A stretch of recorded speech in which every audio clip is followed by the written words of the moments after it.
Olá, vamos continuar com o nosso curso de matemática para informática.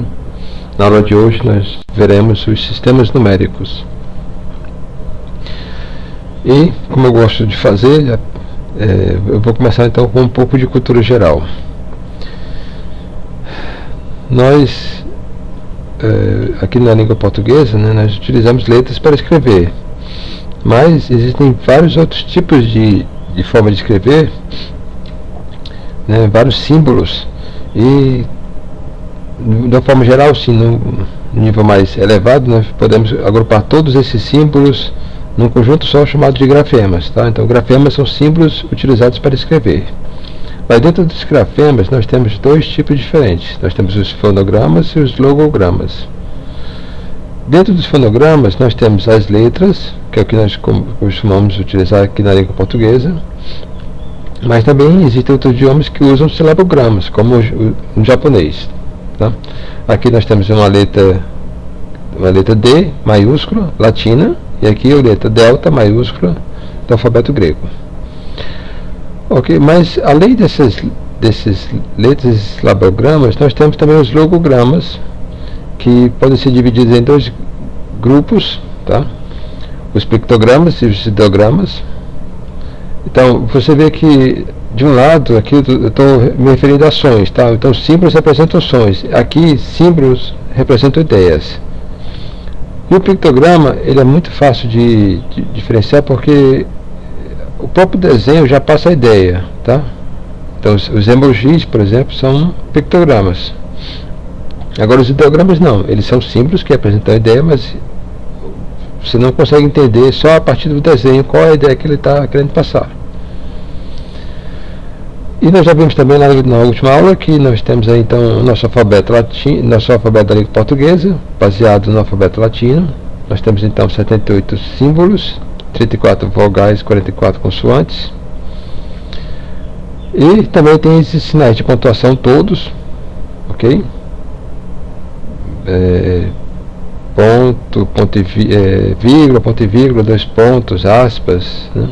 Reticências, todos esses símbolos aqui, travessão, esse aqui é o hífen. Bom, eles são símbolos que fazem parte, sim, da língua portuguesa. O asterisco também, porque você pode encontrar isso aqui, por exemplo, em livros, quando você quer referenciar uma nota de rodapé. Agora, tem também estes símbolos que aí é uma dúvida se eles fazem parte ou não da língua portuguesa.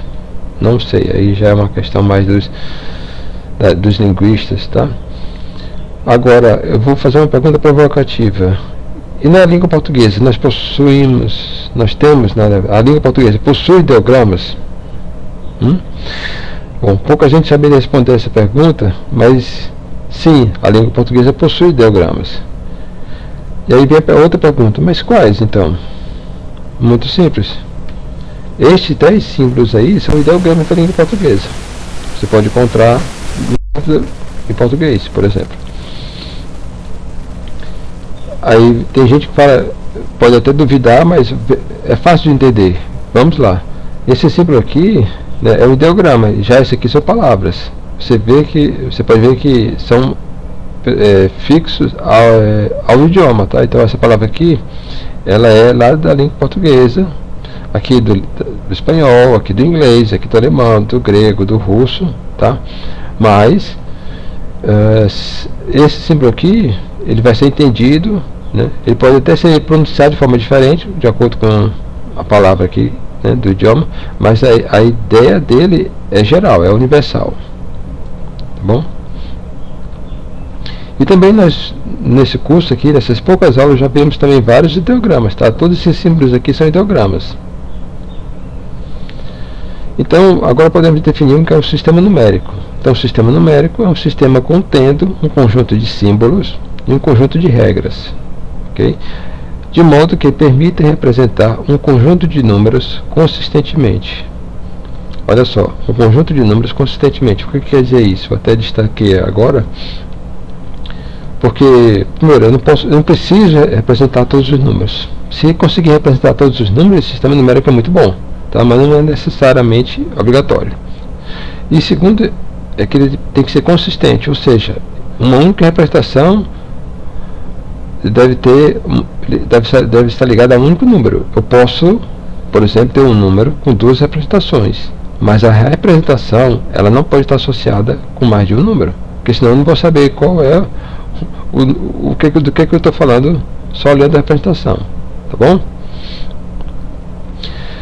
Então agora fica mais claro, depois que eu dei essa introdução, dessa definição de algarismo. Então são ideogramas numéricos, ou seja, são ideogramas que estão relacionados a números, né? Então o algarismo é isso.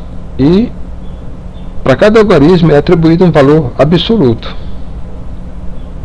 já que eles estão representando números, né? Então são ideias, são ideogramas que trazem a ideia de número, então ele tem que ter um valor absoluto relacionado a eles. Um exemplo muito simples de sistema numérico é o sistema romano simplificado. Ele possui apenas esses algarismos. Olha só, isso aqui já não é, ele deixa de ser letra e passa a ser algarismo, ok? O I, o V, o X, o L, o C, o D e o M, aqui dentro desse contexto eles são algarismos. E possui um conjunto de regras. Nesse caso aqui são duas regras basicamente que são importantes.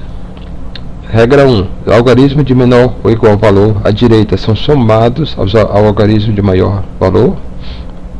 E o algarismo de menor valor à esquerda são subtraídos do algarismo de maior valor. Eu não vou entrar em detalhes aqui porque não faz parte do nosso contexto, é só para exemplificar o sistema numérico. Vamos lá, os valores absolutos que nós atribuímos no sistema romano simplificado é esse. O I vale 1, o V vale 5, o X vale 10, o L vale 50, o C vale 100, o D 500 e o M 1000. Os algarismos romanos, eles não possuem valores relativos. Depois eu vou explicar o que são esses valores relativos. E outra coisa, o sistema romano simplificado permite escrever números de 1 a 3.999. Como eu tinha falado antes, não precisa representar todos os números, basta representar o conjunto, okay? Então aqui nesse caso aqui, por exemplo, você vê que o sistema romano não tem como representar o zero e nem número de 4.000 para cima. Agora existe também o sistema romano expandido, que aí sim ele consegue representar mais números, mas aí você entra agora com esse símbolozinho aqui, que é uma barra em cima do algarismo, que quer dizer então que está multiplicando por 1000. Então o I aqui vale 1, nesse caso aqui vai valer 1000, o V aqui vale 5, aqui vai valer 5000 e assim sucessivamente. Ora, mas com isso aí nós podemos agora escrever um conjunto maior de números, de 1 até 3.999.000. Mas esse sistema romano ele tem umas limitações muito fortes, né? Ele não serve para fazer contas e também não serve para representar quantidades não inteiras. Mas o nosso sistema numérico, que nós utilizamos, que é muito poderoso, é o sistema hindu, ele não possui as limitações do sistema romano. Ele é caracterizado por utilizar os seguintes ideogramas, esses 10 ideogramas. Ele é posicional e ele é decimal. Ora, ser posicional significa que os algarismos possuem valor relativo dentro da representação numérica. E ser decimal significa que os valores relativos dos algarismos são múltiplos de potência de 10. Então, juntando os dois conceitos, né, ser posicional e ser decimal, significa que nós temos aqui um exemplo, o número 222, utilizando 3 ideogramas. Cada um desses símbolos aqui, isoladamente, ele possui valor absoluto 2, mas nesse número aqui, como eles estão ocupando posições diferentes, então a posição vai mudar o valor relativo. Então, esse primeiro aqui à direita tem valor relativo 2, coincide com o valor absoluto. Agora aqui, esse segundo, ele tem um valor relativo 20, e esse terceiro aqui, um valor relativo 200. Tá? Então são potência de 10. Uma outra forma de dizer que um sistema é decimal é dizer que ele tem base numérica 10. Olha só, guarda essa informação, base numérica, tá? Ele vai ser bastante importante para nós na próxima disciplina. Por enquanto, é só mais uma questão de curiosidade mesmo, tá? Mas guardem aí no bolso que nós vamos utilizar na próxima disciplina. Os valores relativos crescem da direita para a esquerda. Exemplo aqui, nós temos o número 234, representado de duas formas, no sistema hindu e no sistema romano simplificado. E vamos ver os primeiros algarismos, né? O 2 e o C. Então aqui nós sabemos já que o C tem valor relativo 100 e aqui o 2 tem valor relativo 2, né? Mas o C aqui não tem valor relativo, mas esse símbolo aqui tem, esse ideograma tem. Nesse caso aqui está valendo 200. Então, em um sistema numérico posicional, cada posição de um algarismo é chamada de ordem. Então, conceito importante, vamos utilizar bastante. Então, esse número aqui, continuando com o nosso exemplo 222, ele tem 3 ordens, tá? É só contar os algarismos. E um conjunto de 3 ordens consecutivas é chamado de classe, tá? Então, tem que ser consecutivas. Então, nesse caso aqui, nós temos 4 ordens. O número 2222. Só que essas classes consecutivas aqui, 3, vão formar uma classe, e a partir daqui nós temos a segunda classe que contém apenas uma ordem. Tá? Então temos 4 ordens e 3 classes, e 2 classes. Para fortalecer mais o entendimento, vamos lá, vamos dar esse exemplo. Aqui nós temos o número 2, que tem uma ordem e uma classe. Nós temos o número 22, com 2 ordens e uma classe. E temos 222, que tem 3 ordens, mas continua com uma classe. A partir daqui, 2222 tem 4 ordens e 2 classes. 22.222 tem 5 ordens e 2 classes. E o número 222.222 tem 6 ordens e também 2 classes. Agora, olha só que interessante. A divisão por classes, ela não tem importância nenhuma matemática. Tá? Ela só serve para a leitura humana, só isso. E a divisão por classe, ela pode ser indicada por espaços em branco.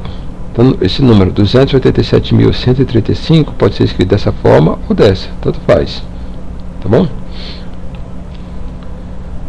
Agora, não separe as classes com pontos.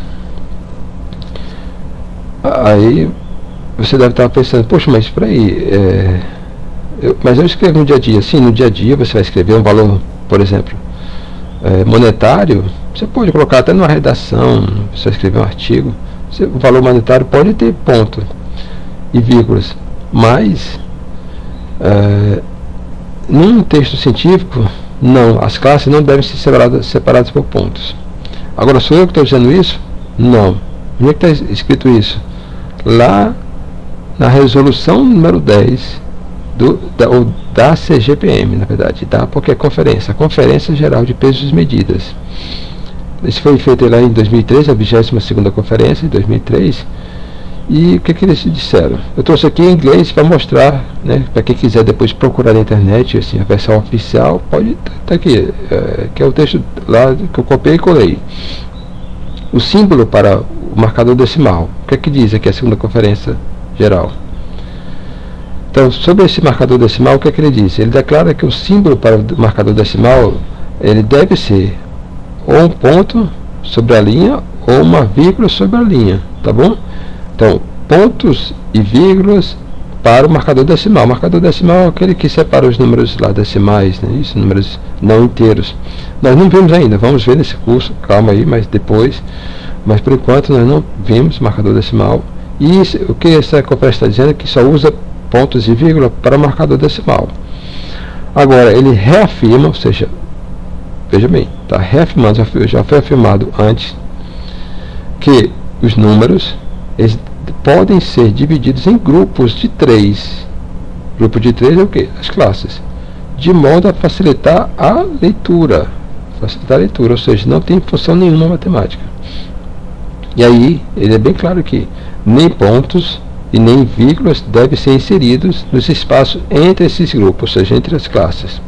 Como estabelecido lá na Resolução 7 de 1948, para você ver há quanto tempo existe isso, essa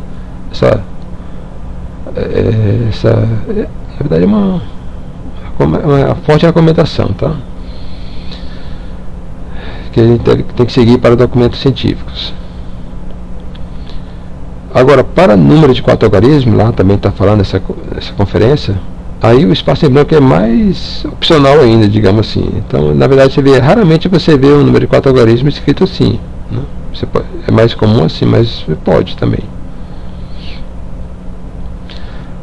E vamos lá. Aquelas ordens que nós vimos, para cada ordem tem uma nomenclatura assim para ela, tá? E ela segue esse padrão CDU, centenas, dezenas e unidades. Então, a primeira classe à direita é a classe das unidades simples, e aí podemos chamar cada posição cada ordem dessa classe em centenas, dezenas e unidades. Vamos passar para outra classe. A segunda classe é a classe dos milhares, e também da mesma forma nós temos as centenas de milhar, dezenas de milhar e unidades de milhar. A terceira classe é a classe dos milhões, também tem as centenas de milhões, dezenas de milhão e unidade de milhão. Outro assunto, né, bem interessante para nós aqui são os algarismos significativos. São todos os algarismos que importam na representação de um número. Okay? Aqui é o conceito de algarismo significativo dentro da aritmética. Lá na física, nas ciências naturais, né, a coisa é mais complicada, mas aqui é muito simples. Nós temos também os algarismos mais significativos aqui, que é o que possui maior valor relativo. Tá? Eu não vou falar mais à esquerda, porque, por exemplo, em criptografia nós trabalhamos com números gigantescos que podem ser representados em muitas e muitas linhas. Então não faz sentido falar o número mais à esquerda ou mais à direita. Então, para ser mais preciso, vamos dizer, o algarismo mais significativo é o algarismo com maior valor relativo, enquanto que o algarismo com menor valor relativo vai ser chamado de algarismo menos significativo. Tá? Então temos aqui o número 555, o número mais significativo aqui é esse 5 aqui, com valor 500, e o menos significativo é esse ideograma aqui, o 5, com valor relativo simplesmente 5.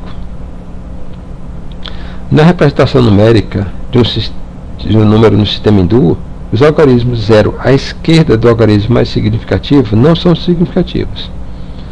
O que isso quer dizer? É aquela história do 0 à esquerda. Tá? Então eu tenho o número 100 aí. Então são 3 algarismos significativos, sendo 2 zeros aqui. E aí se nós formos colocar zeros à esquerda, esses zeros aqui, eu até mudei de cor, botei vermelho, que eles não têm valor nenhum. Tá? Então eles não alteram o valor da representação numérica. Então continua sendo sempre a mesma forma de representar o número 100. Eu posso colocar 1000 zeros desse à esquerda que não vai alterar o valor.